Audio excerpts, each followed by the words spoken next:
They were like creatures I'd never seen before. Congrats on marrying my brother. Your dress is so cute. But don't you think mine looks better? Oh, come on. Saying that will just make the bride feel bad. It was supposed to be my happiest day. In the bridal dressing room, I was left speechless by my sister-in-law and mother-in-law, who made such comments with a sassy attitude. I was shocked, not only by their condescending tone, but also by sister-in-law's outrageous outfit. A dress so white, it could rival any bride's. Her plump thighs were visible through the silt, and she had fur wrapped around her off-shoulder design. Mother-in-law gazed at her daughter with such affection. My husband, on the other hand, looked at his family with cold eyes. I never imagined I'd face such blatant harassment on my wedding day. It was too much to process. Looking back, it's no surprise sister-in-law's matchmaking ended in disaster, given how she acted, even at someone else's wedding.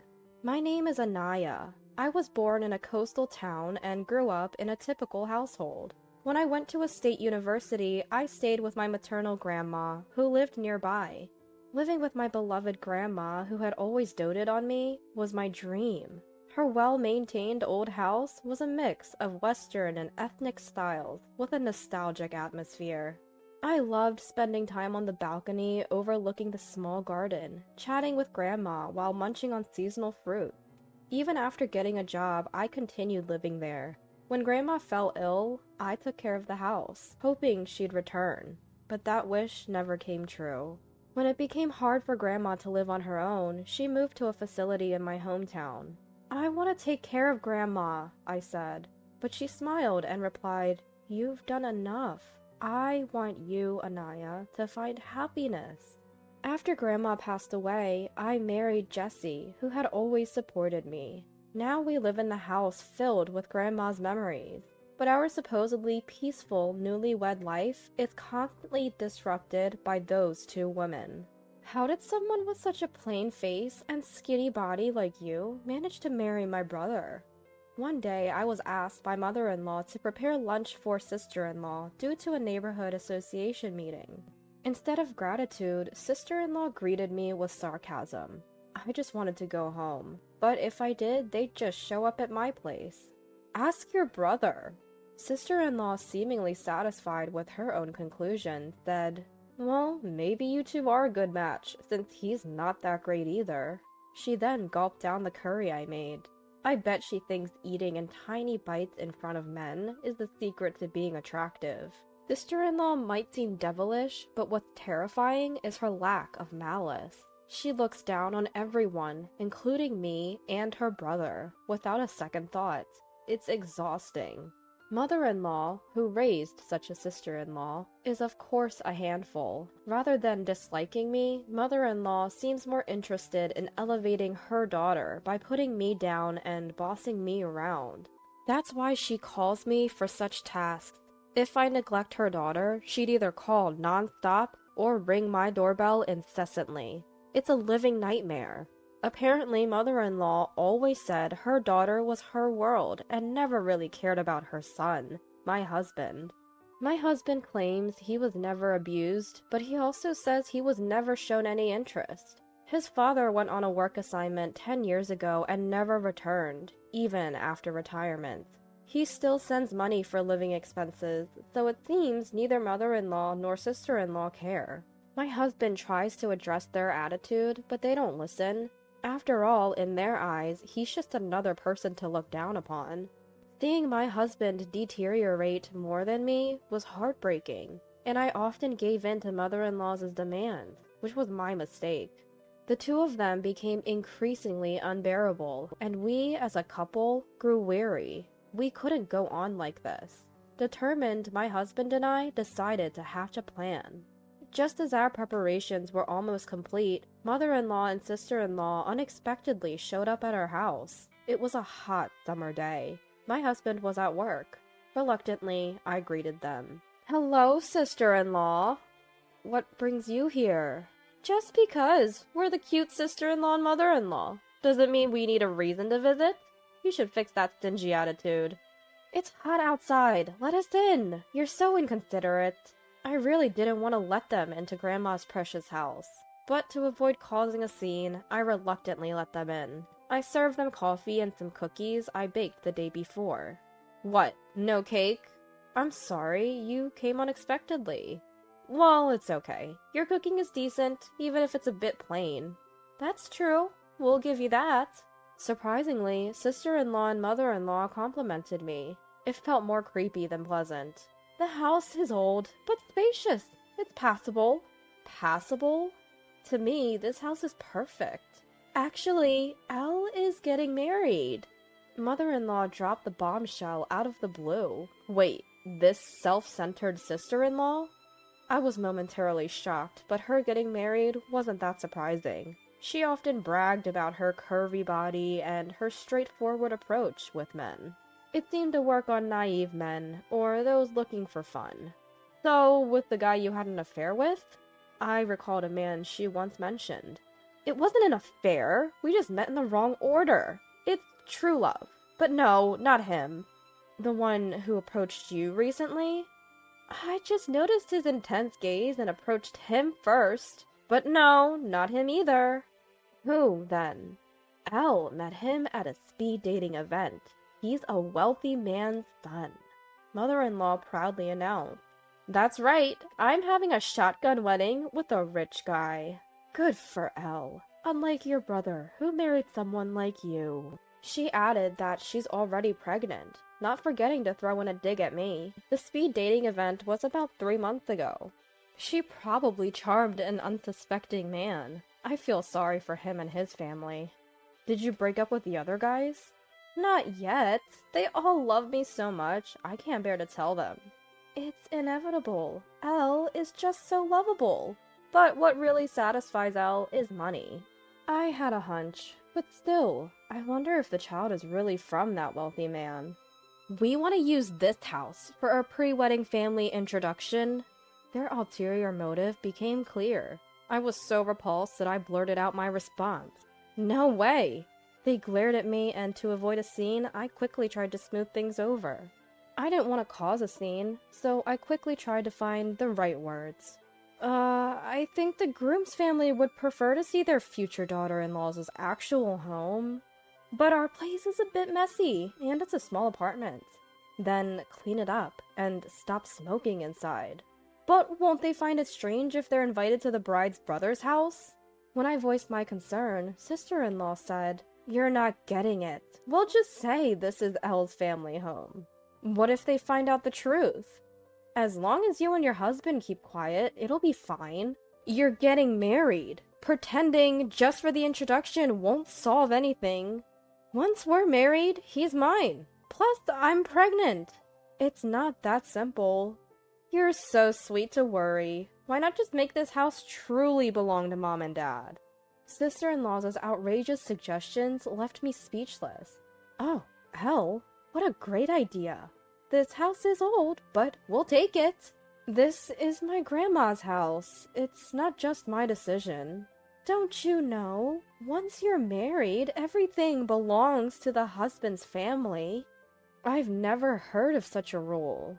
Well, learn it now. What's yours is ours. So, next Sunday, we'll bring the fiancé and his family. Oh, and prepare a lavish and cute meal. Of course, we'll say Elle made it, and change the curtains to match Elle's taste. We're counting on you, sister-in-law. They left after imposing their desires and conveniences on me. All that remained was my seething anger and a pile of dirty dishes. I'm sorry. We won't let them use it. That night, my husband, after hearing the report, apologized with a heavy heart. Of course not. But even if we refuse, they'll just barge in. So, maybe we should move up our plan. I could tolerate the harassment directed at me, but I couldn't stand them disrespecting Grandma's house. We'll get back at them for all the bullying, so brace yourself. The next day, I made several phone calls. Despite the sudden change of plans, everyone was accommodating. I was truly grateful. Once everything was set, I called Mother-in-law. Mother-in-law, I want to ensure Elle's wedding is a success. Can we have a bit more time? We're thinking of remodeling to make it suitable for the couple.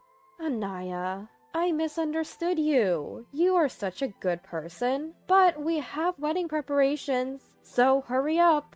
I understand. We'll be ready in 3 weeks. Why don't you start looking for a wedding venue? You're so thoughtful, it's almost scary. But yes, we'll leave the introduction to you and focus on the wedding.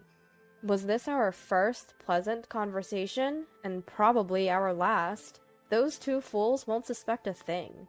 And they won't come to this house until the day. Alright, we're going to be busy from today. We had a tight deadline. We'd worked tirelessly, sacrificing sleep, but it was for our future. 3 weeks later, the day mother-in-law designated for the introduction arrived. My husband and I anxiously awaited her call. I could almost see mother-in-law's furious face as she dialed. At 10 a.m., my phone rang, displaying mother-in-law's name. I answered the call. Anaya! What have you done? Mother-in-law's hysterical voice pierced my ears. I thought you'd appreciate it. I prepared a perfect vacant land and meal for you and Elle. What have you done?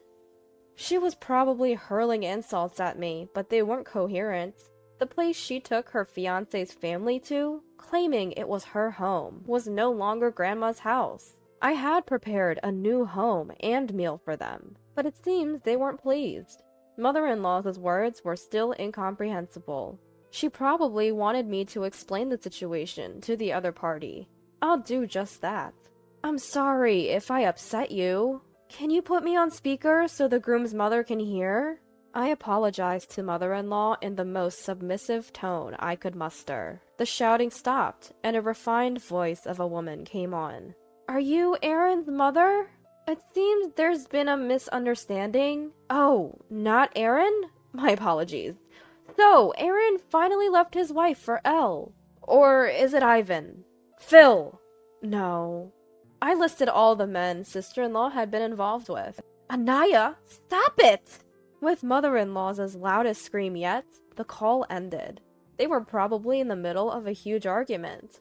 Ugh, that felt good. Anaya? My husband, who had listened to the entire conversation, looked at me apologetically. I'm sorry for making you do that. I should have handled it. No, remember? I said I wanted to get back at them. One last time. For Grandma's cherished house? Come on, I've explained this. Grandma wanted me to be happy. I love that house, but you're more important to me than it. My mother, Grandma's heir, had planned to demolish the house, and it turned into vacant land. It wasn't earthquake resistant, and maintaining an old house is tough. I had insisting on living there because I loved it. But after marrying my husband and dealing with mother-in-law and sister-in-law, I changed my mind. I didn't want them to tarnish that house, but I didn't want to leave my husband either. So I wanted to say goodbye to Grandma's house, with fond memories. That's why I asked my husband to find a new job, and we prepared to move back to my hometown. We just sped up our plans. I had Grandma's house demolished and built a small doghouse in the middle of the vacant land, with a tag reading L. It was styled like a log cabin, which went slightly over our budget. I filled a small dish with the most expensive dog food from the pet store. Everything was ready. Grandma liked you. She wouldn't want us to break up because of that house. Anaya, I promise I won't waste the chance you've given me. My husband looked at me earnestly. I made this decision because I believed in him. 1.5 years has passed since then. After moving to my hometown, my husband, initially bewildered by the rough-around-the-edges fishermen in the neighborhood, is now even more beloved by them than I am. The coastal town's breeze and the seafood-rich dishes seem to suit him. The once pale complexion he had is now gone. Watching him joyfully devour grilled salmon for dinner fills me with contentment. Did you get any emails today? No, nothing recently. They're probably too busy. We haven't been in touch with my mother-in-law and sister-in-law since that incident. My husband's phone is the only lifeline to them. We heard about the doghouse fiasco from a neighbor who was close to Grandma. The house my mother-in-law and sister-in-law showed to Grandma was demolished, leaving only a lone doghouse. From a dog food dish, there was a luxurious scent of foie gras. The two were in a frenzy, repeatedly claiming it was harassment from the brother's wife. After getting a hint over the phone about sister-in-law's questionable taste in men, the fiancé's family confronted them. Panicking, the two couldn't give a straight answer. Later, the fiancé's parents hired a detective to investigate sister-in-law's behavior. Of course, they found nothing but lies and men. This led to a DNA test for the unborn child, revealing it wasn't the wealthy man's. The engagement was naturally called off. The baby's father turned out to be a man sister-in-law had pursued. He was apparently smitten with sister-in-law, delighted to have a child with her, and fortunately, they got married. However, the man's mother was a stubborn woman who adored her son. She was furious that her precious son was taken by an older woman with no morals, and demanded they live together.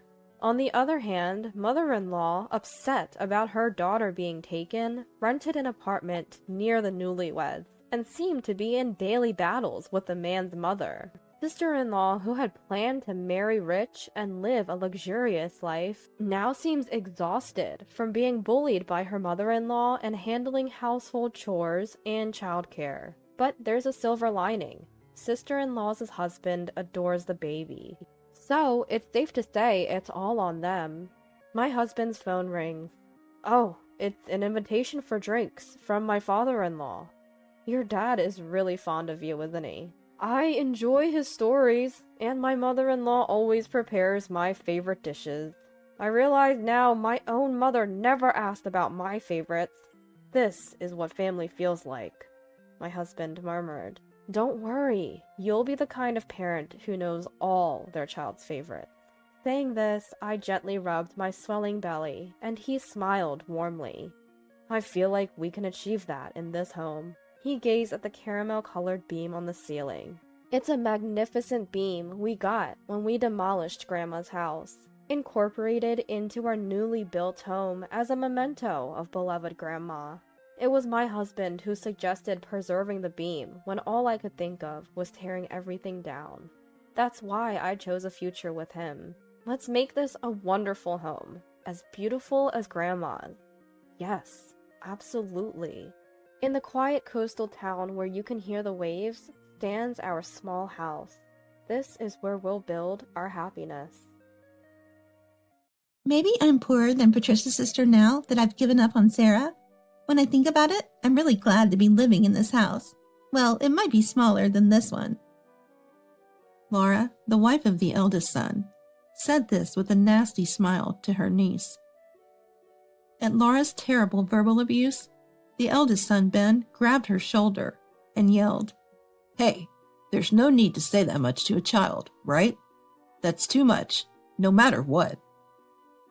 That's right, Laura. That's too cruel. Sarah's real father and mother might have their own circumstances, and we don't know what situation they're in. It's wrong to deny them unilaterally. I agreed with Ben and criticized Laura. Laura likes consideration for her niece. Because it's not a normal family. Patricia's sister's family? Normally, you'd want to raise your own child, right? But to choose to raise someone else's child? I can't believe it. I couldn't do it. And to have a child whose background we don't know in our house? Honestly, it's kind of creepy. Laura said, scratching her cheek and showing a nasty smile. The eldest son and I were at a loss for words at Laura's terrible remarks. This is not something that should be heard by an 8-year-old niece. I was thinking of taking my niece home soon, because I didn't want to stay here any longer. That's when my niece, who had been silent until now, asked Laura, I've been wondering for a while. Who is the person in the closet, next to the living room? My niece looked like she was certain of something. What? Laura muttered and turned pale. I am Patricia, 60 years old. I'm the head of a law firm. Because I worked too hard, I once got married but divorced after about 3 years. I have one son, but he recently got married and left home. But I'm not lonely. The law firm I run has been busy lately with increased referrals from clients. Also, I enjoy attending training sessions and occasionally drinking with fellow lawyers. so my days are reasonably enjoyable. However, sometimes when I go to the shopping mall alone, I see happy families and feel envious. I might not have felt this way if my marriage had continued. My solace is my beloved niece, Sarah. My niece is my sister's daughter, 8 years old now. She has no blood relation to my sister. My sister always wanted children. With her husband's support, they tried hard for a while, but eventually gave up on conceiving. However, since both of them loved children, they adopted my niece when she was 3. But this niece is a bit of an enigma. She has keen intuition, and I feel she has some special abilities. Once, when my sister and niece were coming to my house, I secretly hid luxury sweets in the back of the fridge, a gift from a client. My niece loves sweets and would insist on eating them if found. She especially loves luxury sweets and would cry until given some. So I hid them. But after a while at my house, she started fussing. I smell something good. My sister laughed, not believing her. My niece, sniffing around, pointed at me and said, I definitely smell something good, Aunt Patricia. You're hiding delicious sweets from me, aren't you? They must be in the back of the fridge. She guessed the hiding spot. Surprised, I took out the luxury sweets from the fridge. My niece smiled triumphantly. See, I knew it. My sister was amazed. Needless to say, the luxury sweets all ended up in my niece's stomach. Such incidents happened frequently. Today, I was going to visit my eldest son and his wife's new house with my niece to celebrate their new home. The reason I'm with my niece is that my sister suddenly had to work on her day off. My sister's husband is always working hard and hardly home, so I sometimes take care of my niece on short notice. After chatting happily with Sarah, I arrived at the eldest son's new house, holding hands with her. It's big and beautiful, my niece exclaimed, her eyes sparkling. Indeed, the eldest son's house, being newly built, had white, clean walls. Moreover, it was well located, and the land was expensive, yet it was reasonably spacious. There was a garage that could fit 2 cars, making efficient use of the space. I pressed the doorbell, feeling a bit nervous. It was because this was my first time seeing Laura since the wedding half a year ago. Soon, light footsteps were heard, and the front door opened. Yes. Patricia, long time no see. Laura came out, greeting me with a smile.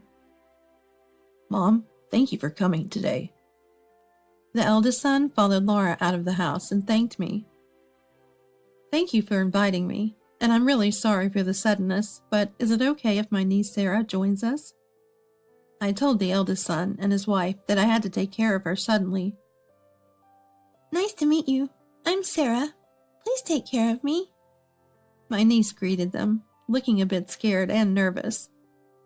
Of course, it's okay. You're Sarah, right? You're cute. The eldest son spoke to my niece with a smile. Just when I thought it would be okay, Laura's shrill voice echoed. Are children okay? Won't they dirty our new house? Laura seemed a bit displeased. She is in a bit of a bad mood. She's a well-behaved child. She often comes to my house, so don't worry. I tried to reassure Laura.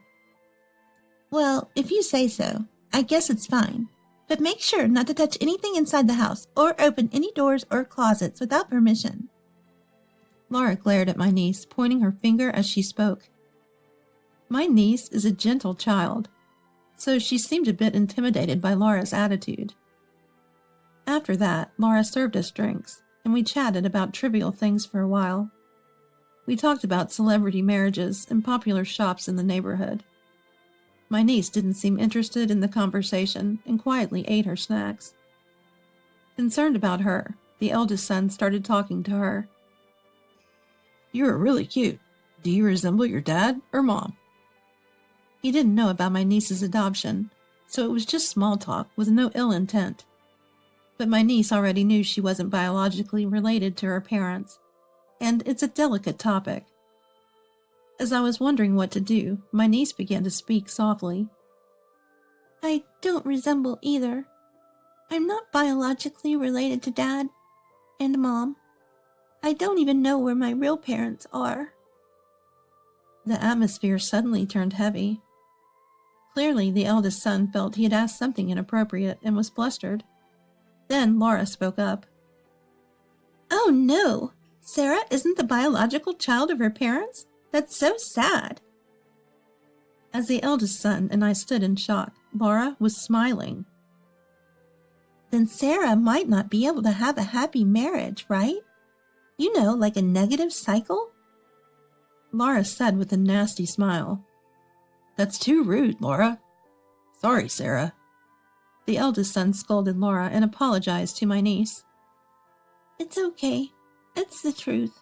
Don't worry about it. My niece seemed to be acting nonchalant, as if to reassure the eldest son. Laura looked as if she hadn't said anything wrong. I was quite angry at Laura's insensitive attitude, completely oblivious to the situation. I felt it was inappropriate for an 8-year-old child. At the same time, I felt very sorry for my niece, who was treated this way by Laura. Then let me show you around the new house, the eldest son said to us deliberately in a bright tone, trying to change the heavy atmosphere. You'll be quite surprised. It's quite spacious. Laura, seemingly having forgotten her earlier gaffe, spoke to us cheerfully. For a while the conversation went smoothly. Then Laura, smiling, opened the kitchen door. This is the kitchen. It's a trendy design that's been popular recently. I was very particular about ordering it. Laura boasted to us. Yes, it's impressive. I agreed, seeing the spacious and luxurious kitchen that must have cost a lot. In this manner, the eldest son and his wife showed us various rooms, including the bathroom, toilet, and bedroom. However, isn't it nice? This must be quite enviable for you, Sarah. Laura's superior attitude was superfluous, though. After touring the new house, we returned to the living room and were having tea again. Laura seemed satisfied, having been able to show off each room. Our house is much more wonderful than yours, isn't it? We visited a lot of model houses and chose carefully. Her eyes once again showed a superior attitude. I thought it was childish to brag to an 8-year-old child. While I was frowning at this, Laura, pleased that my niece was quietly nodding, became even more arrogant. Ah, but Sarah, your real dad and mom live somewhere else, right? Since they abandoned you, maybe they're poorer than Patricia's sister. Thinking about it, it's really good that you can live in your current house, though it might be smaller than this one. Laura said this with a nasty smile to my niece. At Laura's terrible verbal abuse, the eldest son grabbed her shoulder and shouted, Hey, Laura, there's no need to say that much to a child. Isn't that too much? That's right, Laura. That's too cruel. Sarah's real dad and mom might have their own circumstances, and we don't know what situation they're in. It's wrong to deny them unilaterally. I agreed with the eldest son and criticized Laura. Laura lacks consideration for her niece. Because it's not a normal family. Patricia's sister's family? Normally you'd want to raise your own child, right? But to choose to raise someone else's child? I can't believe it. I couldn't do it. And to have a child whose background we don't know in our house? Honestly, it's kind of creepy. Laura said, scratching her cheek and showing a nasty smile. The eldest son and I were at a loss for words at Laura's terrible remarks. This is not something that should be heard by an 8-year-old niece. My niece must have been quite hurt. I was thinking of taking her home soon because I didn't want to stay here any longer. That's when my niece, who had been silent until now, asked Laura. I've been wondering for a while, who is the person in the closet next to the living room? My niece looked like she was certain of something. Laura muttered, turning pale. The room next to the living room. We're not using that room. It's more like a storage space filled with Laura's stuff that's still unorganized. The eldest son answered with a gentle smile. Then is the person in the closet living there because the room is full of things and there's no space to live? My niece asked the eldest son with a curious face. No. There's no way someone is living in the closet, right? What are you talking about, Sarah? The eldest son exclaimed, a bit flustered. We're newlyweds, you know. We don't have children yet, and it's just the two of us living in this house, right, Ben? Laura talked to the eldest son insistently. Yeah. The eldest son, seemingly pressured by Laura's intensity, answered with a strained face. I felt something was off, like Laura was desperately hiding something. There's definitely someone in the closet. I don't lie, my niece said, puffing out her cheeks. It was cute, considering she's just a child. Then I looked at Laura intently. Given everything so far, my niece's intuition is uncannily accurate. Moreover, Laura's behavior has been clearly odd since a while ago, and her eyes are darting around. I thought we should check the closet. Looking at the eldest son, it seemed he felt the same, as he nodded at me. So I said in a deliberately bright tone, Hey, since Sarah is saying this, why don't we take a look in the closet? No, there's no need to specifically look in the closet, right? Laura waved her hands frantically at Sarah, refusing. Her expression seemed a bit irritated, making her even more suspicious. But I'm really curious. I promise not to touch or break anything inside the closet. My niece spoke desperately to Laura. Laura, since Sarah is saying this, why don't you show us? Sarah is quite a mysterious child and often has accurate hunches. What if, hypothetically, there was a burglar who hid in the closet? Wouldn't you be worried? I spoke as if to reason with the eldest son and my niece. At this point, I suspected Laura might be up to something, but I tried not to show it. No, but... Laura hesitated. It's fine, Laura. Mom and Sarah are saying this, so let's just check the closet. There's probably nothing weird in it. The eldest son said gruffly, seemingly tired of the situation. Just wait, I'll clean up the room and the closet later. Let's do it another day, okay? Let's. Laura persisted more. It seemed she really didn't want something to be seen. Seizing the moment, I stood up. Enough, Laura. You're hiding something in the closet. Let me check. Saying this, I briskly opened the door to the room next to the living room. Looking inside, it indeed appeared to be a storage room. Cardboard boxes were placed everywhere, and it was cluttered. In that situation, Laura said, Patricia, now that you see it's just a storage room, we're good, right? Let's go back to the living room. She tried to pull my arm to prevent me from going further in. Indeed, it was a storage room, but I wanted to check the closet my niece mentioned. However, Laura, seemingly desperate to avoid being seen, grabbed my arm and wouldn't let go. Then, my niece slipped past us into the room and stood in front of the closet. Sorry, I just have to check because I'm really curious. She said this as she briskly opened the closet door. When we looked inside the closet, there was a man lying down. What's going on, Laura? Why is there a man I don't know sleeping in our closet? The eldest son yelled at Laura with a voice filled with anger. Laura's face turned from pale to white. She could only say, I'm sorry. Laura, what's really going on? You just got married to Ben, and you're already cheating? I was more bewildered than angry. The man in the closet looked to be in his early 20s. He was quite handsome, but very thin and looked weak. I thought he was sleeping, but on closer inspection, he seemed to be in a semi-conscious state. His mouth was neatly covered with cloth, seemingly to prevent him from speaking. Toy handcuffs were put on his hands, making it impossible for him to escape. As the eldest son and I were speechless at the situation, my niece spoke to Laura. Did you kidnap this man? I thought it was impressive how my niece could stay calm and ask questions in this situation. When spoken to by my niece, Laura, who had been pale, seemed to brazenly admit, Yes, so what? as if it was nothing. Laura, do you even understand what you're saying? The eldest son's voice was shaking, likely due to his considerable agitation. Well, anyone would be in such a situation. That's right, Laura. Kidnapping is a crime. You know? I found my voice wavering as I spoke. But I had no choice. Ben has money. But he looks like a bear. I want a child with an angelic, cute appearance like Sarah. But I can't expect that from a child with Ben. That's why I wanted a child with someone good-looking.